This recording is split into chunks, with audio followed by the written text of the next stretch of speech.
दोस्तों नमस्कार। आप सबका स्वागत है मेरे चैनल हिंदी की बिंदी पर।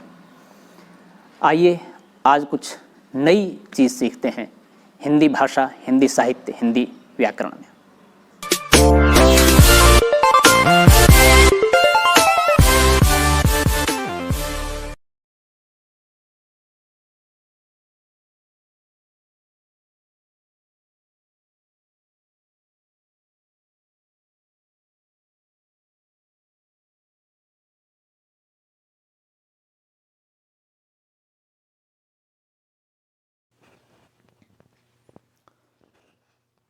विद्यार्थियों, आज की वीडियो हम बना रहे हैं कक्षा 11 की हिंदी पाठ्य पुस्तक आरोह के पाठ। ये एक कृष्णचंद्र द्वारा लिखी हुई बड़ी ही अच्छी कहानी है और कृष्णचंद्र हास्य व्यंग्य की कहानियाँ लिखते हैं। तो सबसे पहले हम लेखक के परिचय के बारे में पढ़ेंगे, फिर कहानी पढ़ेंगे। अफसोस इस बात का नहीं कि मौत बेरहम है, अफसोस इस बात का है कि अस्पताल बेरहम क्यों है। आईने के सामने कृष्णचंद्र की एक प्रसिद्ध रचना है, उसमें से लिया गया है। कृष्णचंद्र, लेखक का परिचय। जन्म सन 1914 में पंजाब के वजीराबाद गांव, जिला गुजरा कला में। प्रमुख रचनाएं आपकी हैं एक गिरजा, एक खंदक, यूकेलिप्टस की डाली कहानी संग्रह है ये, शिकस्त, जरगांव की रानी, सड़क वापस जाती है, आसमान रोशन है, एक गधे की आत्मकथा, अन्नदाता, हम वहशी हैं, जब खेत जागे, 52 पत्ते, एक वायलिन समंदर के किनारे, कागज़ की नाव, मेरी यादों के किनारे। ये आपके उपन्यास हैं। आपको साहित्य अकादमी सहित अनेक पुरस्कार भी मिल चुके हैं। 1977 में आपका देहांत हो गया। प्रेमचंद के बाद जिन कहानीकारों ने कहानी विधा को नई ऊंचाइयों तक पहुंचाया, उनमें उर्दू कथाकार कृष्ण चंद्र का नाम महत्वपूर्ण है। प्रगतिशील लेखक संघ से उनका गहरा संबंध था, जिसका असर उनकी रचनाओं में स्पष्ट रूप से झलकता है। कृष्णचंद्र ऐसे इने गुने गिने चुने लेखकों में आते हैं जिन्होंने बाद में चलकर लेखन को ही रोजी रोटी का सहारा बनाया। कृष्णचंद्र की प्राथमिक शिक्षा पुंछ, जम्मू और कश्मीर में हुई। उच्च शिक्षा के लिए वे सन 1930 में लाहौर आ गए और फॉरमैन क्रिश्चियन कॉलेज में प्रवेश लिया। 1934 में पंजाब विश्वविद्यालय से उन्होंने अंग्रेजी में एमए किया। बाद में उनका जुड़ाव फिल्म जगत से हो गया और अंतिम समय तक वे मुंबई में ही रहे। यूँ तो कृष्णचंद्र ने उपन्यास, नाटक, रिपोर्टाज और लेख भी बहुत से लिखे हैं, लेकिन उनकी पहचान कहानीकार के रूप में अधिक हुई है। महालक्ष्मी का पुल, आईने के सामने आदि उनकी मशहूर कहानियां हैं। उनकी लोकप्रियता इस कारण भी है कि वे काव्यात्मक रोमानियत और शैली की विविधता के कारण अलग मुकाम बनाते हैं। कृष्णचंद्र उर्दू कथा साहित्य में अनूठी रचनाशीलता के लिए बहुचर्चित रहे। वे प्रगतिशील और यथार्थवादी नज़रिए से लिखे जाने वाले साहित्य के पक्षधर थे। जामुन का पेड़ कृष्णचंद्र की एक प्रसिद्ध हास्य व्यंग्य कथा है। हास्य व्यंग्य के लिए चीज़ों को अनुपात से ज़्यादा फैला फुलाकर दिखलाने की परिपाटी पुरानी है और यह कहानी भी उसका अनुपालन करती है। इसलिए यहाँ घटनाएं अतिशयोक्तिपूर्ण और अविश्वसनीय जान पड़ें तो कोई हैरत नहीं। यानी कि हास्य व्यंग्य में अक्सर थोड़ी सी चीज़ें बढ़ा चढ़ा के बताई जाती हैं, क्योंकि वो हास्य और विशेष रूप से हास्य का कारण तभी बन पाती हैं। यदि आप मोटे आदमी को सहज सामान्य आदमी कहोगे तो फिर कहाँ से हास्य पैदा होगा। तो आप मोटे आदमी को या तो व्यंग्य में पतला कहो या मोटे को थुलथुला कहो, तो इस तरह से हास्य की स्थिति पैदा होगी जब थोड़ा सा अति बताना पड़ेगा। विश्वसनीयता ऐसी रचनाओं के मूल्यांकन की कसौटी नहीं हो सकती। प्रस्तुत पाठ में हंसते हंसते ही हमारे भीतर इस बात की समझ पैदा होती है कि कार्यालयी तौर तरीकों में पाए जाने वाला विस्तार कितना निरर्थक और पदानुक्रम कितना हास्यास्पद है। बात यहीं तक नहीं रहती, इस व्यवस्था के संवेदन शून्य एवं अमानवीय होने का पक्ष भी हमारे सामने आता है। तो हम जामुन के पेड़ के माध्यम से कार्यालय का एक रूप हम देखेंगे, कहाँ पर क्या स्थिति, किस तरह की बेईमानी, भ्रष्टाचार वहाँ पर है, और हंसी के साथ साथ चीज़ों को समझेंगे, सीखेंगे। जामुन का पेड़। रात को बड़े जोर का झक्कड़ चला। सेक्रेटरिएट के लॉन में जामुन का एक पेड़ गिर पड़ा। सवेरे को जब माली ने देखा तो उसे पता चला कि पेड़ के नीचे एक आदमी दबा पड़ा है। माली दौड़ा दौड़ा चपरासी के पास गया। चपरासी दौड़ा दौड़ा क्लर्क के पास गया। क्लर्क दौड़ा दौड़ा सुप्रीडेंट के पास गया। सुप्रीडेंट दौड़ा दौड़ा बाहर लॉन में आया। मिनटों में गिरे हुए पेड़ के नीचे दबे हुए आदमी के चारों ओर भीड़ इकट्ठी हो गई। यानी कि सबने अपने अपने नेम के अनुसार अपने से उच्च श्रेणी के अधिकारी को, व्यक्ति को बताया, और सब लोग एकत्रित हो गए। बेचारा जामुन का पेड़ कितना फलदार था, एक क्लर्क बोला। और इसकी जामुनें कितनी रसीली होती थी, दूसरा क्लर्क याद करते हुए बोला। मैं फलों के मौसम में झोली भर कर ले जाता था, मेरे बच्चे इसकी जामुनें कितनी खुशी से खाते थे, तीसरा क्लर्क लगभग रुआंसा होकर बोला।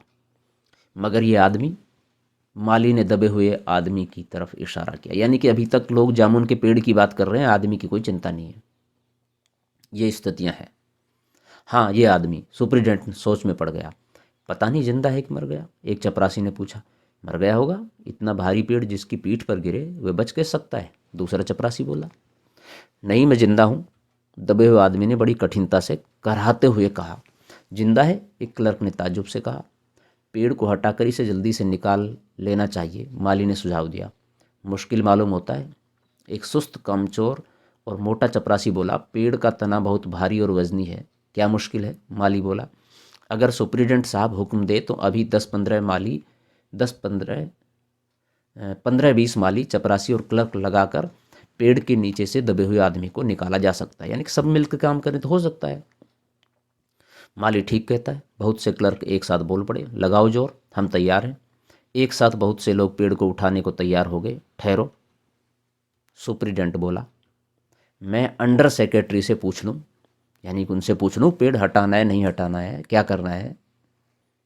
सुप्रीडेंट अंडर सेक्रेटरी के पास गया। अंडर सेक्रेटरी डिप्टी सेक्रेटरी के पास गया। डिप्टी सेक्रेटरी ज्वाइंट सेक्रेटरी के पास गया। ज्वाइंट सेक्रेटरी चीफ सेक्रेटरी के पास गया। चीफ सेक्रेटरी मिनिस्टर के पास गया। मिनिस्टर ने चीफ सेक्रेटरी से कुछ कहा। चीफ सेक्रेटरी ने ज्वाइंट सेक्रेटरी से कुछ कहा।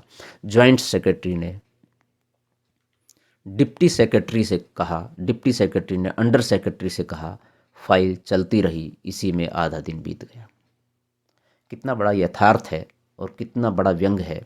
हमारे यहाँ पर विभागों में, डिपार्टमेंटों में इस तरह फाइल चलती रहती है, काम होता नहीं है। और कितनी इमरजेंसी वाला काम है, इसके लिए भी आपको जब तक ऑफिस या आदेश नहीं आ जाए, ऊपर से ऑर्डर नहीं आ जाए, तब तक आप कुछ नहीं कर रहे हो। यानी कि व्यक्ति मरता है तो मर जाने तो उसकी चिंता नहीं है, लेकिन फाइल के अनुसार काम होना चाहिए। कितना गजब व्यंग है। दोपहर के खाने पर दबे हुए आदमी के चारों ओर बहुत भीड़ हो गई थी। लोग तरह तरह की बातें कर रहे थे। कुछ मनचले क्लर्कों ने समस्या को खुद ही सुलझाना चाहा। वे हुकूमत के फैसले का इंतजार किए बिना पेड़ को अपने आप हटा देने का निश्चय कर रहे थे कि इतने में सुप्रीडेंट फाइल लिए भागा भागा आया। बोला, हम लोग खुद इस पेड़ को नहीं हटा सकते, हम लोग व्यापार विभाग से संबंधित हैं और यह पेड़ की समस्या है जो कृषि विभाग के अधीन है। मैं इस फाइल को अर्जेंट मार्क करके कृषि विभाग में भेज रहा हूँ, वहाँ से उत्तर आते ही इस पेड़ को हटवा दिया जाएगा। देखिए, मौत के मुंह में आदमी पड़ा हुआ है, तब भी विभाग देखा जा रहा है, तब भी इलाके काम देखे जा रहे हैं कि कौन क्या करता है, वही काम करे। यहाँ इंसानियत और काम के प्रति जो एक जिम्मेदारी होनी चाहिए, वो किस तरह से ख़त्म होती जा रही है, उनके ऊपर कटाक्ष है। दूसरे दिन कृषि विभाग से उत्तर आया कि पेड़ व्यापार विभाग के लोन में गिरा है, इसलिए इस पेड़ को हटवाने या न हटवाने की जिम्मेदारी व्यापार विभाग पर पड़ती है। ये उत्तर पढ़कर व्यापार विभाग को गुस्सा आ गया। उन्होंने फ़ौरन लिखा कि पेड़ों को हटवाने या न हटवाने की जिम्मेदारी कृषि विभाग पर लागू होती है, व्यापार विभाग का इसमें कोई संबंध नहीं है। यानी कि एक दिन तो बीत गया है, वो व्यक्ति अभी पेड़ के नीचे दबा हुआ है। ये कहानी है वैसे, लेकिन यथार्थ में ऐसा होता है। ये बड़ी विडंबना है। दूसरे दिन भी फाइल चलती रही। शाम को जवाब आ गया, हम इस मामले को हार्टिकल्चर डिपार्टमेंट के हवाले कर रहे हैं, क्योंकि यह एक फलदार पेड़ का मामला है और एग्रीकल्चर डिपार्टमेंट अनाज और खेती बाड़ी के मामलों में फैसला करने का हकदार है। जामुन का पेड़ चूंकि एक फलदार पेड़ है, इसलिए यह पेड़ हार्टिकल्चर डिपार्टमेंट के अंतर्गत आता है। रात को माली ने दबे हुए आदमी को दाल भात खिलाया, जबकि उसके चारों तरफ पुलिस का पहरा था कि कहीं लोग कानून को अपने हाथ में लेकर पेड़ को खुद न हटाने की कोशिश न करें।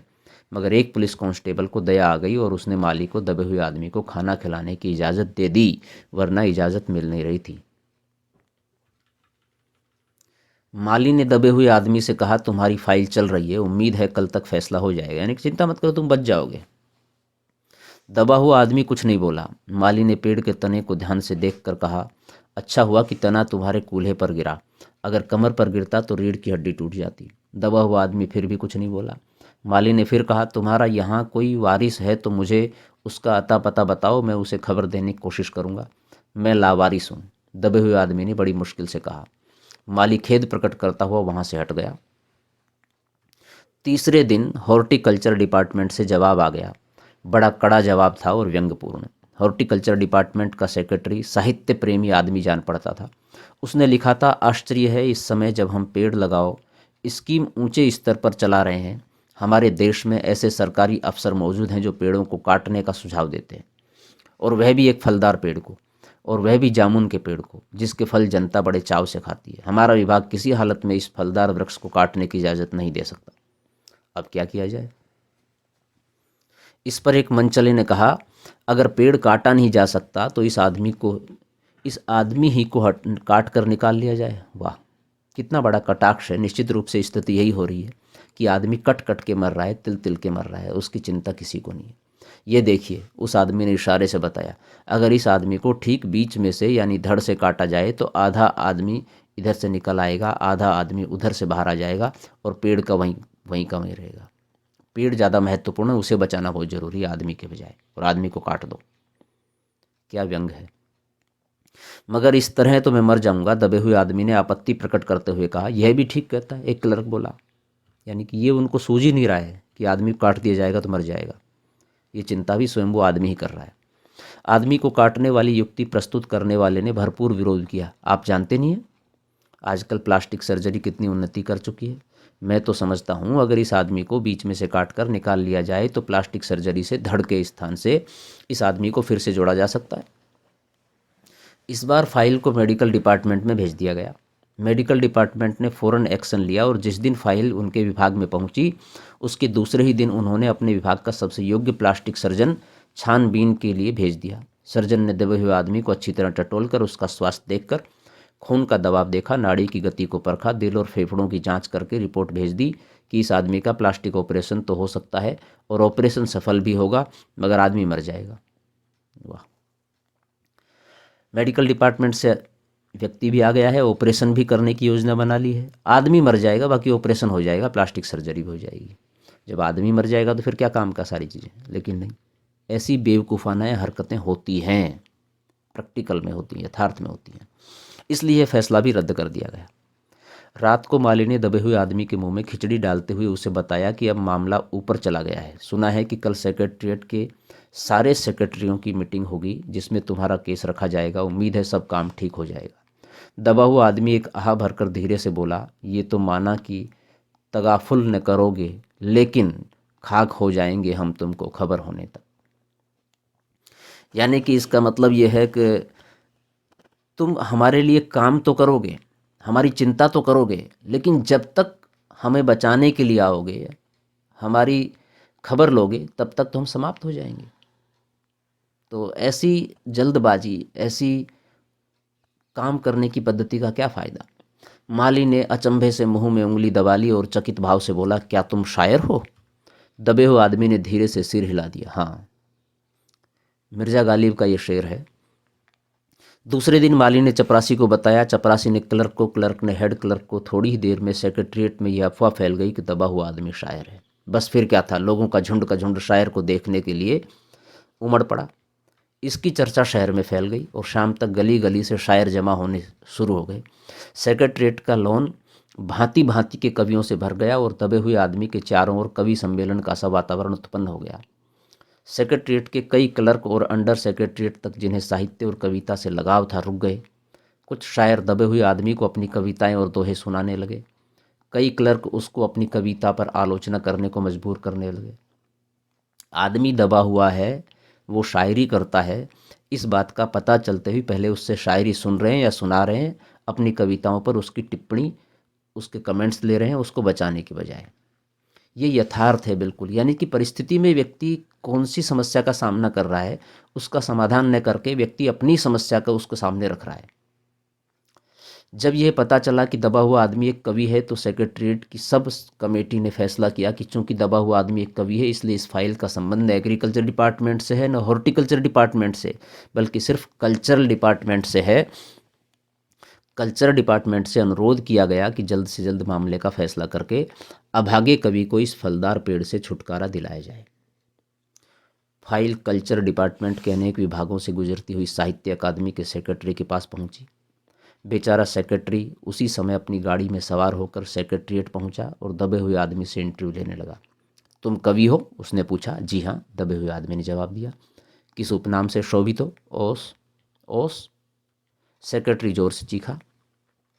क्या तुम वही ओस हो जिसका गद्य संग्रह ओस के फूल अभी हाल ही में प्रकाशित हुआ है? दबे हुए कवि ने हुंकार में सिर हिलाया। क्या तुम हमारी अकादमी के मेंबर हो? सेक्रेटरी ने पूछा। नहीं। आश्चर्य है, सेक्रेटरी जोर से चीखा। इतना बड़ा कवि, ओस के फूल का लेखक, और हमारी अकादमी का मेंबर नहीं है? उफ, कैसी भूल हो गई हमसे। कितना बड़ा कवि और कैसी अंधेर गुमनामी में दबा पड़ा है। गुमनामी में नहीं, एक पेड़ के नीचे दबा हूँ। कृपया मुझे इस पेड़ के नीचे से निकालिए, अभी बंदोबस्त करता हूँ। सेक्रेटरी फ़ौरन बोला और फ़ौरन उसने अपने विभाग में रिपोर्ट की। दूसरे दिन सेक्रेटरी भागा भागा कवि के पास आया और बोला, मुबारक हो, मिठाई खिलाओ, हमारी सरकारी साहित्य अकादमी ने तुम्हें अपनी केंद्रीय शाखा का मेंबर चुन लिया है, ये लो चुनाव पत्र। मेंबर चुनने की खुशी और उसका प्रमाण उसे दिखाया जा रहा है, उसे निकालने के बजाय। अभी वो जिस मौत के मुंह में पड़ा हुआ है उससे नहीं निकाल रहे हैं, बल्कि अलग प्रकार की खुशी जाहिर की जा रही है। मगर मुझे इस पेड़ के नीचे से तो निकालो, दबे हुए आदमी ने कराहकर कहा। उसकी सांस बड़ी मुश्किल से चल रही थी और उसकी आंखों से मालूम होता था कि वह घोर पीड़ा और दुख में पड़ा है। ये हम नहीं कर सकते, सेक्रेटरी ने कहा, और जो हम कर सकते थे वह हमने कर दिया है। बल्कि हम तो यहाँ तक कर सकते हैं कि अगर तुम मर जाओ तो तुम्हारी बीवी को वजीफ़ा दे सकते हैं। अगर तुम दरख्वास्त दो तो हम वह भी कर सकते हैं। यानी कि दूसरा काम कर सकते हैं, तुम्हें बचा नहीं सकते, फिलहाल तुम मौत के मुंह में पड़े हो। तो मैं अभी जीवित हूँ, कवि ने रुक रुक कर बोला। मुझे जिंदा रखो, क्यों मार रहे हो अभी से? मुसीबत यह है, सरकारी साहित्य अकादमी का सेक्रेटरी हाथ मलते हुए बोला, हमारा विभाग सिर्फ कल्चर से संबंधित है। पेड़ काटने का मामला कलम दवात से नहीं, आरी कुल्हाड़ी से संबंधित है। इसके लिए हमने फॉरेस्ट डिपार्टमेंट को लिख दिया है और अर्जेंट लिखा है, यानी काम जल्दी हो जाएगा, चिंता मत करो तुम। शाम को माली ने आकर दबे हुए आदमी को बताया, कल फॉरेस्ट डिपार्टमेंट के आदमी आकर इस पेड़ को काट देंगे और तुम्हारी जान बच जाएगी। वाह, कितनी जल्दी जान बच रही है उसकी। माली बहुत खुश था। दबे हुए आदमी का स्वास्थ्य जवाब दे रहा था, मगर वह किसी न किसी तरह अपने जीवन के लिए लड़े जा रहा था। कल सवेरे तक किसी न किसी तरह उसे जीवित रहना है, उसके बाद तो बचा लिया जाएगा। दूसरे दिन जब फॉरेस्ट डिपार्टमेंट के आदमी आरी कुल्हाड़ी लेकर पहुंचे तो उनको पेड़ काटने से रोक दिया गया। मालूम हुआ कि विदेश विभाग से हुक्म आया था कि इस पेड़ को न काटा जाए। कारण यह था कि इस पेड़ को 10 साल पहले पिटोनिया राज्य के प्रधानमंत्री ने सेक्रेटरीट के लोन में लगाया था। अब अगर यह पेड़ काटा गया तो इस बात का काफ़ी अंदेशा था कि पिटोनिया सरकार से हमारे संबंध सदा के लिए बिगड़ जाएंगे। वाह, कितनी महत्वपूर्ण बात है, कितना गजब व्यंग है कि इस तरह से बड़े ओहदे पर काम करने वाले लोगों की बातों का, उनके पेड़ों का कितना ख्याल रखा जाता है। मगर एक आदमी की जान का सवाल है, एक क्लर्क चिल्लाया। दूसरी ओर 2 राज्यों के संबंधों का सवाल है। दूसरे क्लर्क ने पहले क्लर्क को समझाया, और यह भी तो समझो कि पिटोनिया सरकार हमारे राज्य को कितनी सहायता देती है। क्या हम उनकी मित्रता की खातिर एक आदमी के जीवन का भी बलिदान नहीं कर सकते? विद्यार्थियों, यहाँ पर ये समझिए, जिस तरह से अमेरिका के बहुत सारे दबाव, हस्ताक्षर, उनके जो समझौते होते हैं, उनको हम स्वीकार करने के लिए कितने लोगों को बलिदान कर देते हैं, ये बहुत। और दूसरी बात, सरकारें जब किसी के संगठन में चलती हैं तो दूसरे व्यक्ति के समर्थन के चक्कर में कई चीज़ें हमें जनता की खराब करनी पड़ जाती है। देश के हित के बारे में नहीं सोचा जाता है, यानी कि उस संबंध को निभाने के लिए, उस समझौते को निभाने के लिए किया जाता है। तो यहाँ पर अनेक परतों पर, अनेक स्तरों पर, अनेक क्षेत्रों में कटाक्ष है, व्यंग है। रचनाकार बड़ी बात कहने का प्रयास कर रहा है इस छोटे इशू के माध्यम से। क्या हम उनकी मित्रता की खातिर एक आदमी के जीवन का भी बलिदान नहीं कर सकते? कवि को मर जाना चाहिए, निसंदेह। अंडर सेक्रेटरी ने सुप्रीडेंट को बताया। आज सवेरे प्रधानमंत्री दौरे से वापस आ गए हैं। आज 4 बजे विदेश विभाग इस पेड़ की फाइल उनके सामने पेश करेगा। जो वे फैसला देंगे वही सबको स्वीकार होगा। शाम को 5 बजे स्वयं सुप्रीडेंट कवि की फाइल लेकर उसके पास आया। सुनते हो? आते ही वे खुशी से फाइल को हिलाते हुए चिल्लाया, प्रधानमंत्री ने इस पेड़ को काटने का हुक्म दे दिया और इस घटना की सारी अंतर्राष्ट्रीय जिम्मेदारी अपने सिर ले ली है। कल ये पेड़ काट दिया जाएगा और तुम इस संकट से छुटकारा हासिल कर लोगे। सुनते हो? आज तुम्हारी फाइल पूर्ण हो गई। मगर कवि का हाथ ठंडा था। आंखों की पुतलियां निर्जीव और चींटियों की एक लंबी पांत उसके मुंह में जा रही थी। उसके जीवन की फाइल भी पूर्ण हो चुकी थी। तो विद्यार्थियों, ये था पाठ जामुन का पेड़। सामान्यतः एक व्यक्ति किस तरह से अपने जीवन को समाप्त कर देता है और विभागों में फाइलें कैसी अटकती हैं, कैसे काम होता है, उस पूरी चीज़ की धांधली को, बेईमानी को, भ्रष्टाचार को, अनैतिकता को व्यंग के माध्यम से बहुत ही अच्छे तरीके से इस कहानी में कहानीकार ने स्पष्ट किया है, समझाने का प्रयास किया है। और यथार्थ में इसी तरह से कार्य होने की जो पद्धतियाँ हैं वही बेईमानियों को अग्रसर करती हैं, बढ़ावा देती हैं। तो विद्यार्थियों, ये पाठ यहीं पर समाप्त होता है। इस पाठ के प्रश्नों के उत्तरों को लेकर के हम अलग वीडियो बनाएंगे। आपने वीडियो पूरी देखी, उसके लिए आपका बहुत बहुत धन्यवाद। यदि अच्छी लगी हो तो लाइक करें, शेयर करें, कमेंट्स करें और हिंदी की बिंदी चैनल को सब्सक्राइब करना न भूलें और साथ ही साथ बेल आइकॉन को भी दबाएं ताकि सभी प्रकार की वीडियो की सूचना आप तक पहुंच जाए। आज के लिए इतना ही। यदि आपके मन में कोई सवाल, कोई जिज्ञासा, कोई प्रश्न है तो कमेंट्स के माध्यम से बताइए, हम उसका समाधान करने का प्रयास करेंगे। नेक्स्ट वीडियो में नेक्स्ट टॉपिक साथ फिर मिलते हैं। तब तक के लिए शुक्रिया, नमस्कार।